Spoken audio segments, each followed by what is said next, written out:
night scrolling to a very special East Coast kitchen party. Woo! I'm here with Wylde and Jax. Thank you so much for coming by. Thanks for having us. This is a beautiful condo you've bought yourself here. This is great. Yeah, I love the kitchen. It's the life of a podcaster. You know, you do 10 episodes and you have a downtown condo. Luxurious. Oh yeah, that's right. Right. I know the drill. I'm sure. Is this condo 4 now for you guys? All I do is buy condos every 3 minutes. Yeah. No, it's gorgeous in here. Thanks for having us. Oh, I'm so glad you guys came. I'm so glad we're having like a bit of an East Coast moment, and we'll induct you now officially as an honorary East Coast. I'm so happy about that. I did live there. I do want people to know I lived there. You know a lot about and the East Coast. love it, and I think I'll probably retire there. Okay, tell me 3 things about the East Coast right now. Well, just three. Just 3 things. Well, I've been kayaking on the Bay of Fundy. Okay. Which was fun. 3 things about it. Well, I mean, listen, I think. Oh my Who's God! the king of media in Nova Scotia? That would be Steve Murphy. There we go. But the prince in waiting is Bruce Frisco. There we go. I'll accept that. That's 3 right there. He's an East Coast, I mean, you really put me on the spot there, but I absolutely, I lived in Clayton Park, and my friends who were all from Bedford were kind of like, would love to make fun of me for that and that sort of thing. But I absolutely loved it there. And I think it's because, like, I remember when I moved out, I was probably 19 or 20. And I dropped out of school, took an overnight job at the Bounce, which is now Virgin Radio, I think. 101.3 The Bounce. Yeah, and you loved that station. I just got chilled. Like, that was so good. Yeah, imagine me on a hip hop station too. Like, it really was at that time we launched. We were like hip hop leaning, and it's still hilarious because the whitest white guy on the overnights. I remember I was gonna be alone for my birthday.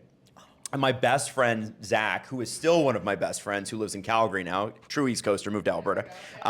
And he basically, he told his mom, and his mom was like, what? And it was actually the same thing at Christmas, too. It was like, what do you mean you're not going to be with family at Christmas? And I remember they just, they brought in all of us, come from a ways, from the radio station, and hosted like 12 of us. And she made food for everybody, and it really is a special place, and I hope it's still like that. Oh, it's for sure. It for sure is. So that must be how you two met. You must have adopted Adam in. As you get to Toronto, you're like, no, I will take you in, and we will. No, you know what? Adam took me in. Honestly, Adam really took me in. Because I had moved here in 2015. Adam and I had mutual friends from C100 and 101.3 The Bounce, and I started working on Kiss. Adam was the afternoon host, and like one of the first days you picked me up in your little tiny car. The first day, it was St. Patrick's Day. Yeah, it was St. Patrick's Day. Yeah. And but Adam kind of showed me, you really showed me around town, and like we had a crossover. I was middays and he was afternoons, so like you would come in early, like you were constantly asking like, how has your time been, giving me recommendations. Yeah, you were like, none of them were good recommendations. No, it was my one. I tried it. She ended up being like a very cool like West End Toronto person for a while. She's now an East Ender like me, but yeah, like I think one of the things that is so interesting about the East Coast is that people know people. Everybody knows somebody who knows somebody. And I remember in like 2011, and this is a couple years after I'd left, somebody said to me, actually it was my buddy Zach, his now wife. They've been together since they were like 15, of course, and they're just madly in love with each other. And she said, there's this girl that Zach works with at C100. Her name's Jax. You would love her. And it's so funny. We exchanged a couple messages on Facebook at the time. I remember being nervous when I wrote him a message, and then I when you write a message to your crush, like not actually, but you write a message, and you're like, oh, I should, and then you overthink it. I had to delete the message because I was so nervous sending my first message. I don't have Adam and I's first message. I don't think I've ever told this. I don't have it because I deleted it because I was so anxious because he was so cool. Wow, that's so not true. And now look at us. Yeah. So sorry. We've given you our backstory, and you didn't even ask for it. No, I did want it because I think it's interesting. People know you from radio, right? I know you from East Coast, for real. So like this whole middle of the story saga of you guys on Toronto radio is not how I know you, which I think is a really interesting twist in all of this. But now you're big in the podcast scene, which is like a evolution to me of one of the best parts of a radio show, which is it's the uninterrupted. There's no like, we'll be right back and here's the message. It's just you guys unfiltered for like an hour. Mm-hmm. And that's so much fun. It's almost like the conversations you can't quite get to in a radio segment you get to do without like any holdups or stops or songs you don't want to hear again. Yeah. Okay, what song can't you listen to anymore?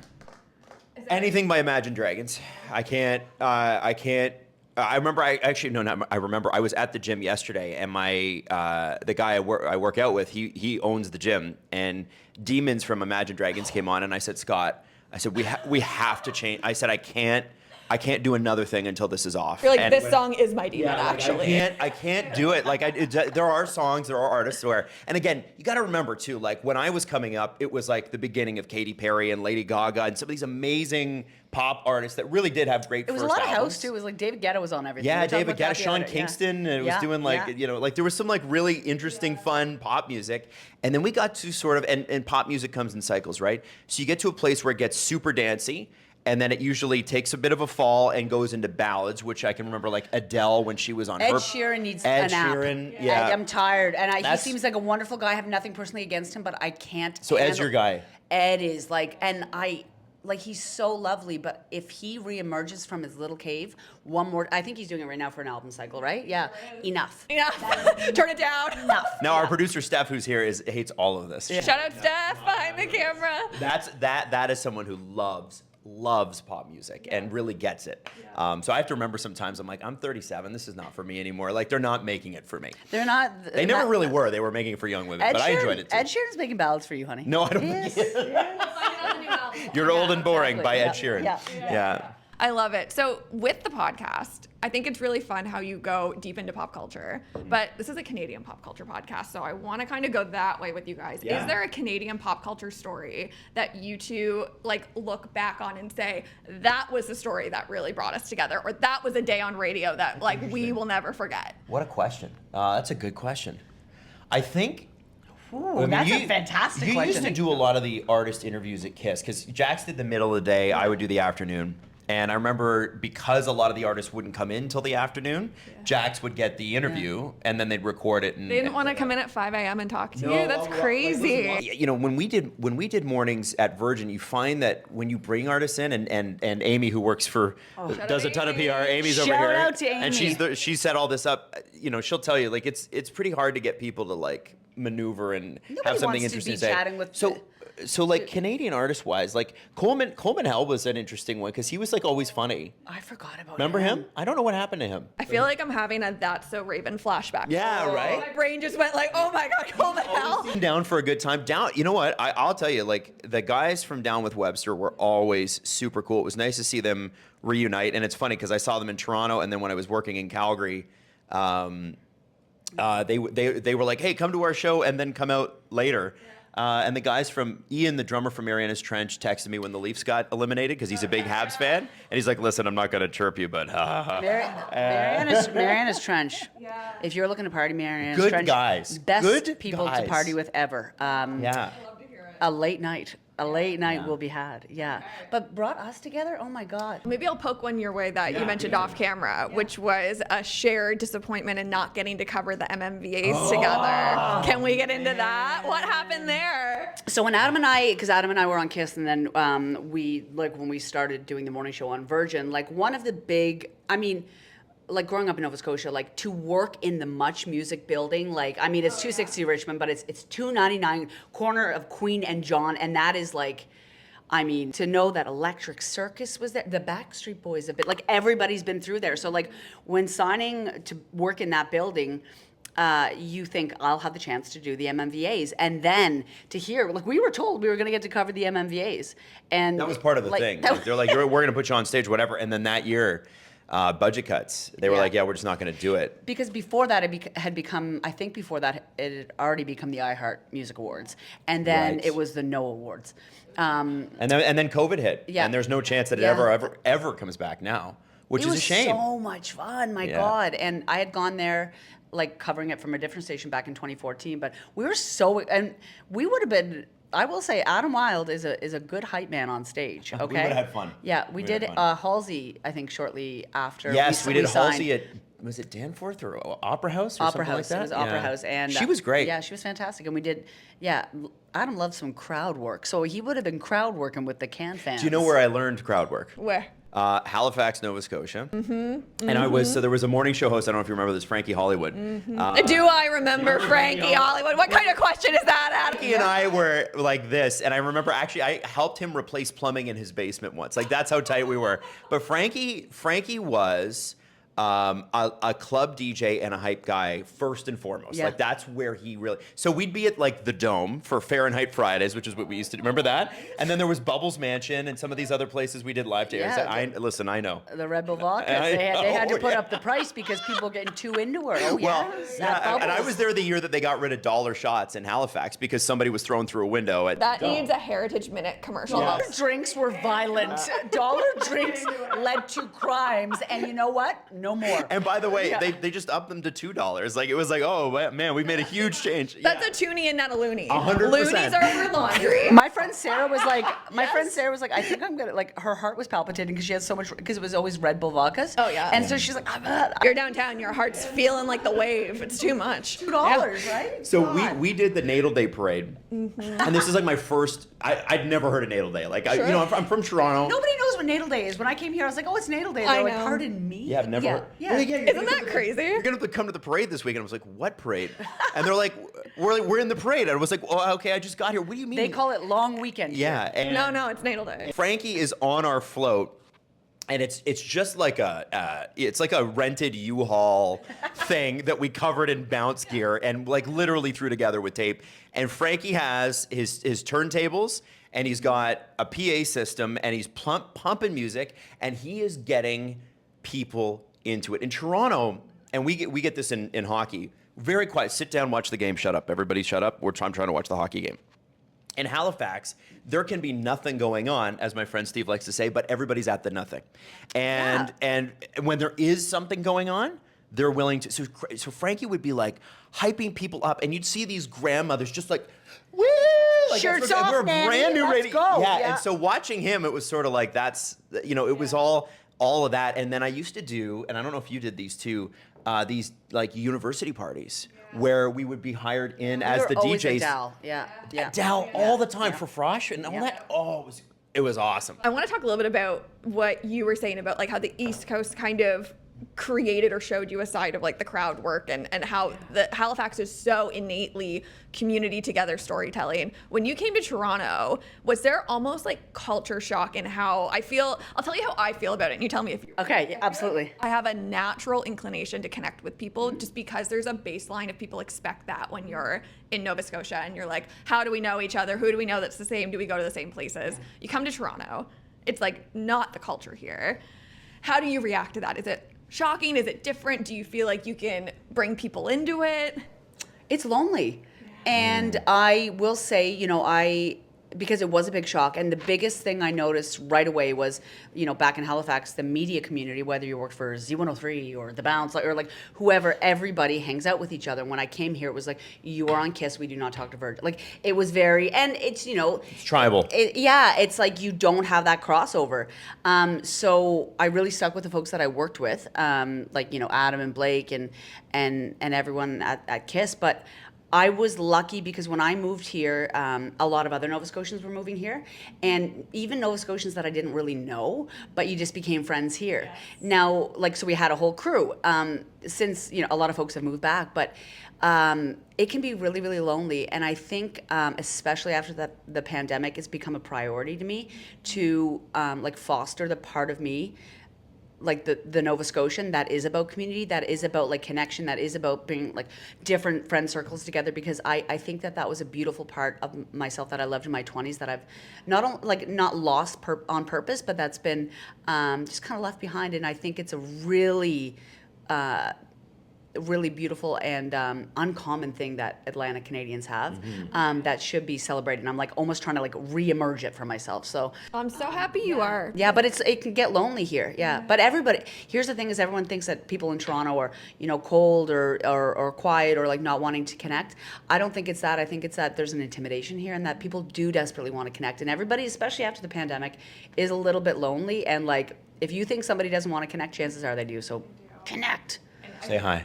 Say hi. Say hi to Adam, Wylde and Jax when you see them. They want to meet you. Yeah, We'd love absolutely. to say I'd love to talk to people. Anybody.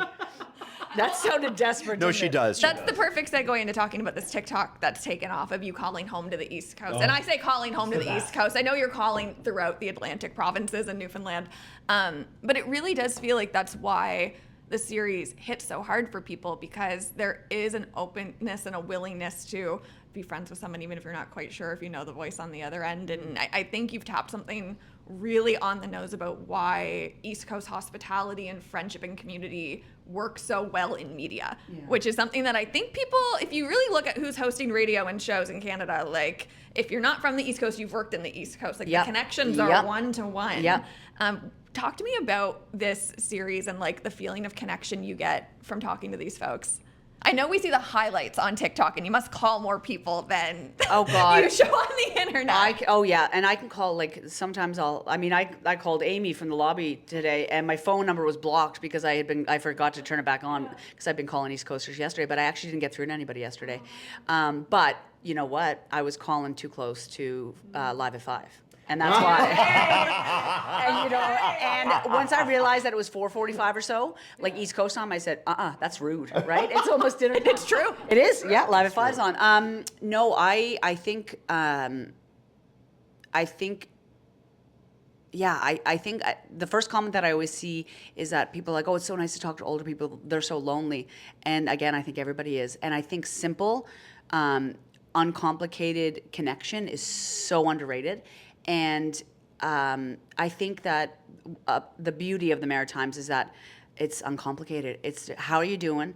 It's about dinner. How are you feeling? How was the weather? And that's it. And that's like, I don't know, it's simplicity. And I will say that I do call a lot of people, and sometimes I don't get through, but I've never had somebody be rude, ever, which is bizarre, right? Like, can I also say there's an earnestness between like that East Coasters have, and what makes those calls so special is you are taking a genuine interest in them, and they have no idea who's calling them, and they are taking a genuine interest in you as well, and more than willing to open up to you. And I think that's really hard to find. That makes very me teary. special.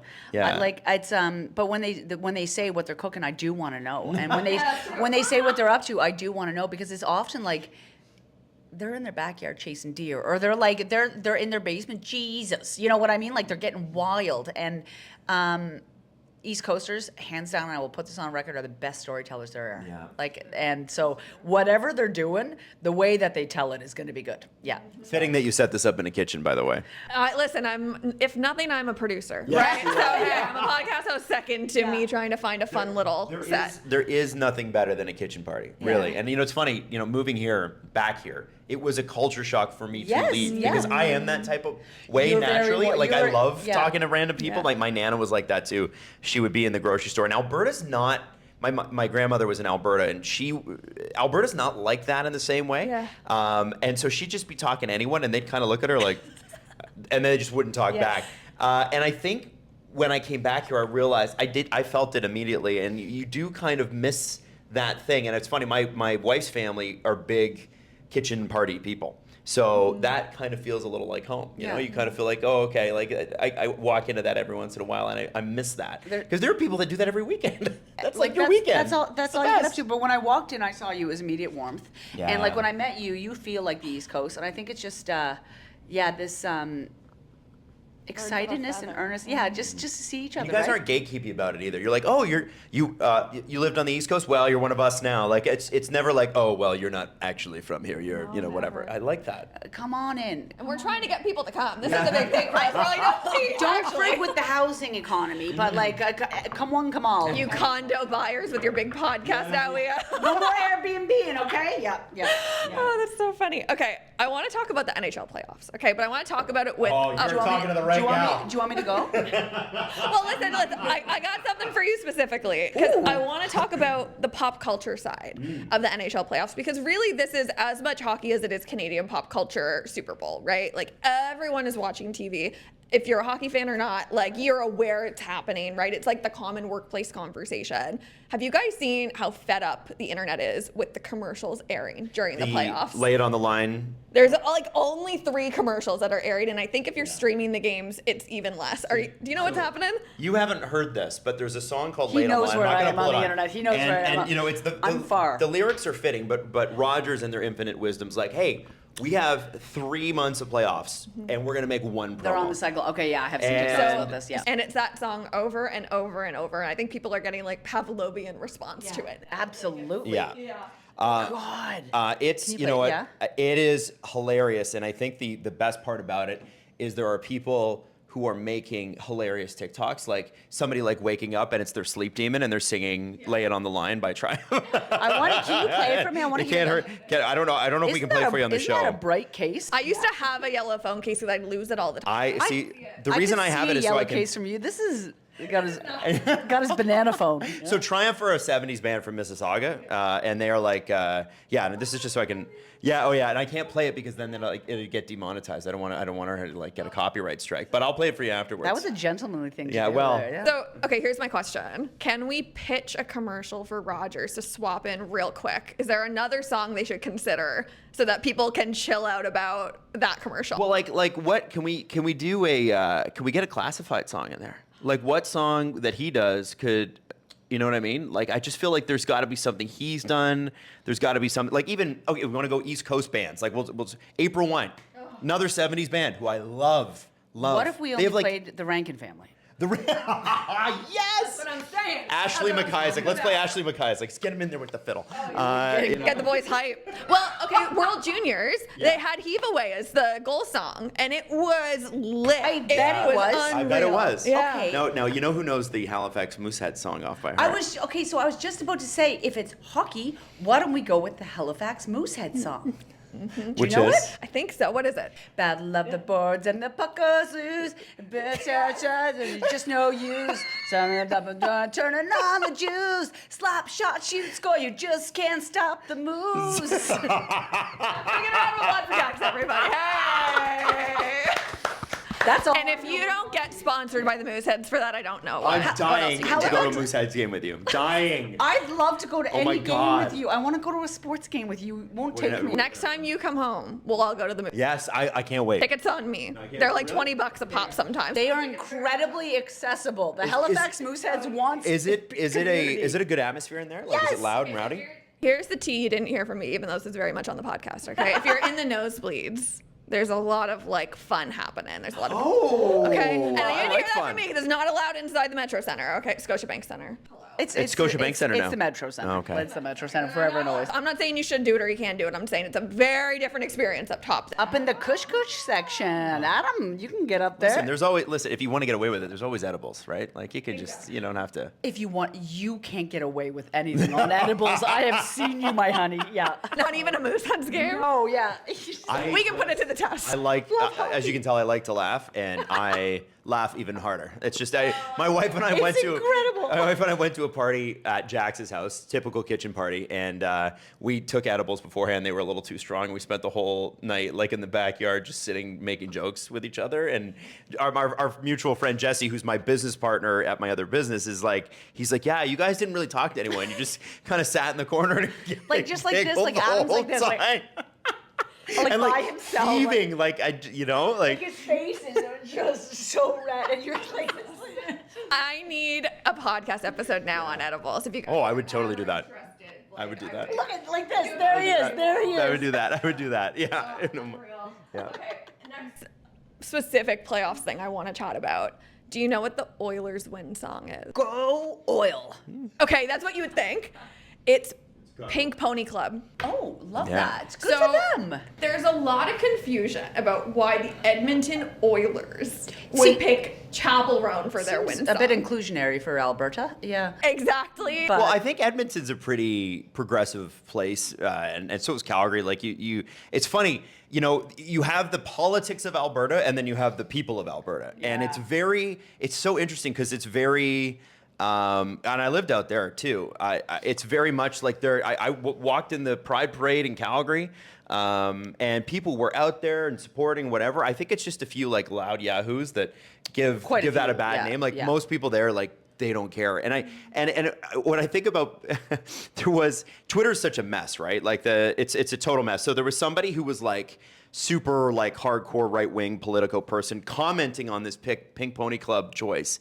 And they're like, well, the song is about strength and it's about this and it's about that, all these things that sort of the right, extreme right has adopted as like, these are our traits. And somebody commented underneath him and said, I don't know, dude, I think it's about being gay. Yeah. And it was just, tweet just exploded. It's like queer celebration. Yeah, and I think, honestly, I think it's awesome. And I think that's how you sort of, I don't know if the Edmonton Oilers are like, oh man, we want to make a political statement here, but that is, to me, what we call like soft power. That's how you don't have to like yell it in people's faces. It just becomes a part of the culture. And to me, with all the regression that we're seeing right now, I feel like that's proof that it is actually working. And that over time people have just kind of accepted it, and I don't know, I like it. I think it's great, and it's so much better than the Leafs were stuck with this Hall & Oates song for years that their president loved. You make my dreams come true, and it was like it was torture because we lost every year. And then teams would, when they beat us, they would play "You Make My Dreams Come True" in their arena, and it was like, oh my God, I'm gonna die. So. Is the president has been let go though? He's gone now. He's Brendan gone now. Shanahan, and I know you're a saw Leafs on Oilers TikTok. household, right? Right? We're like an 80% Oilers, 20%. Okay, like, I'll take the Leafs 20%. Could do it. Now, are you a Marchand household? No. Are you a Crosby household? And I think that makes me a true East Coaster, that I am not a Marchand household. Okay, because McKinnon and Crosby are gods, mean. right? Yeah. Marshy is like persona non grata for some reason. I had a post during What? oh my God, I'm blanking. But when he and Nate and said we're all just playing together, I tweeted like, I can't believe this is the one and only time I'm going to be cheering for Brad. Have you guys seen the updated Cole Harbour sign? Yeah. So it's like welcome to Cole Harbour, home of Sidney Crosby. Added plank underneath and Nate McKinnon. Da, da, da, da, da. Oh yeah, it's like an added different colored plank with like. I love that. Like Sydney's done his time. I mean, he's put like the Cole Harbour place. He's like essentially like just like completely flipped. Like he's a good guy and he minds his business. Whenever he's home, nobody knows. He's mostly home, isn't he? Yeah. Yeah, it's that or Pittsburgh. But when Brad Marchand's home, you know. You know. Clayton Park gets an emergency alert. It's just he's very very showy. I think that is from what I've heard. Yeah. Yeah. Okay, fair enough. Yeah. I'm so glad we finally got to sit down. Me too. I can't believe we're already at 30 minutes. Can I say something that may be too soon, but I love you, and you're so lovely, and Adam, the little hand. Here we go. The shot's gonna be so. Adam, come here. Adam, come here. Sorry. You're so funny and so great. And Yeah, we love you're you. awesome. Yeah. You are awesome, and this was like the fastest half an hour. hands are so My hands are sweaty. That's why I never want to put them in. You're so lovely. You are great. Like this is fun. I'd love to do this again. I just want to say how jealous I am because I told her this off camera, but I was like, I can't believe that you're doing this in Halifax and then flying in. Oh my God, Yeah.